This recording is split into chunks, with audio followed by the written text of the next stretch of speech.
Hi guys, I just got off work and I wasn't really sure if I was going to upload a video today, but I was on Quora. I don't know if you guys are familiar with Quora now, but Quora is a really cool website with a lot of information on it about narcissistic personality disorder.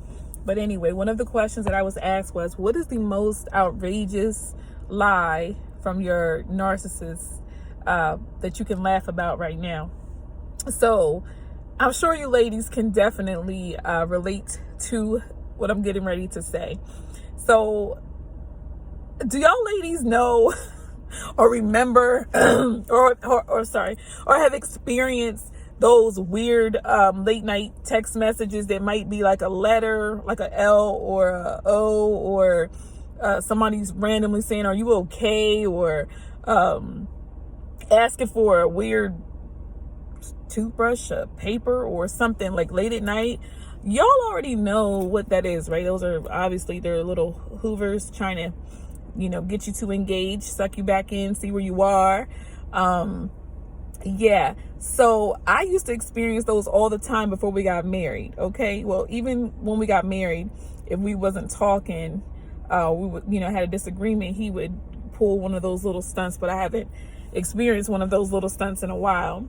So I remember when, I think it was back in April, around the time we had split up, he was in a car accident. So we weren't really engaging. So he waits like a month, and, we're just kind of breadcrumbing each other, little text message here or there, little something, but it wasn't much to go off of. So he had sent me a message and I had kind of gave him the thumbs up. That wasn't good enough for him.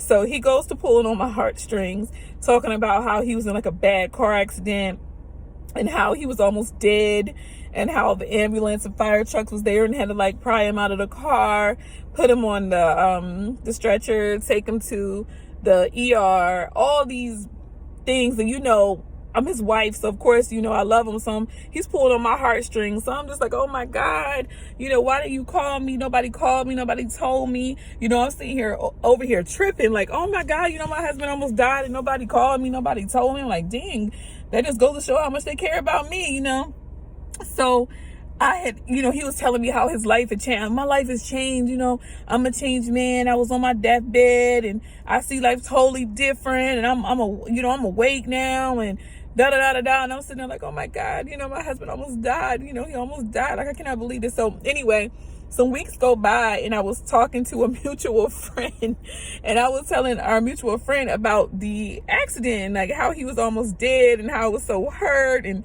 how life is too short. And the friend was looking at me like, what?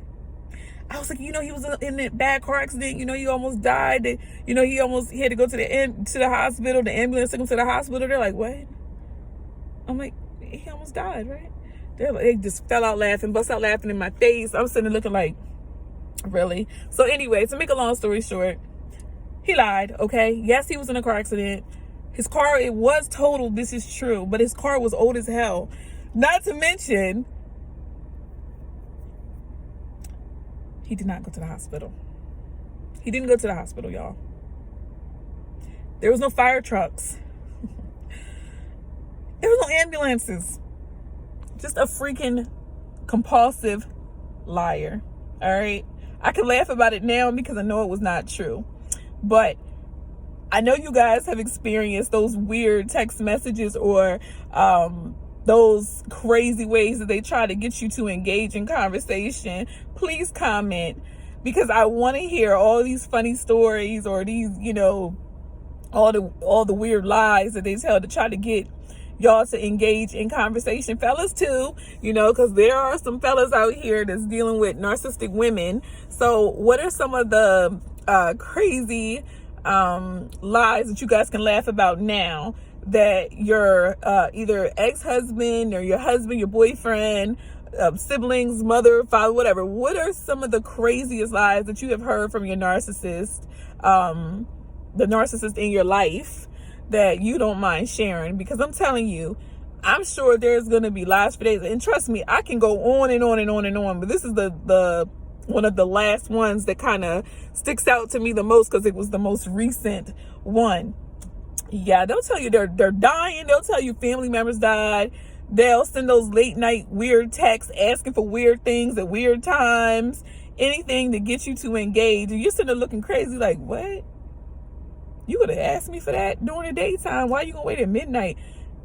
That's the things that they do. They try to get us to engage in conversation, to kind of test the waters to see, if they can slide back in so they can torment us again.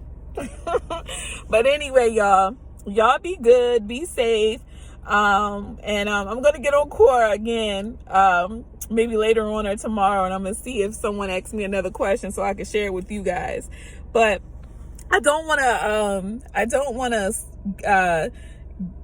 get on here and be teaching y'all this weird stuff. Y'all have experienced it. We all experienced it. So, it's really not funny, but it is funny because for people to really play on people's heartstrings and for people to be out here, hurting people for no reason, it's kind of like, what the hell? But now that I'm through that, like I said, I'm past that hump. I'm already, getting closer and closer to healing and getting my strength up. I can laugh about it now because this stuff is not even logical. Like, it's not even real. I'm sitting there looking like, I really was mad at that for real? Nah, I can't waste no more time being mad and being hateful and being sad. I am vibrating high. I'm vibrating high. I will continue to vibrate high. So y'all take care. Love is love.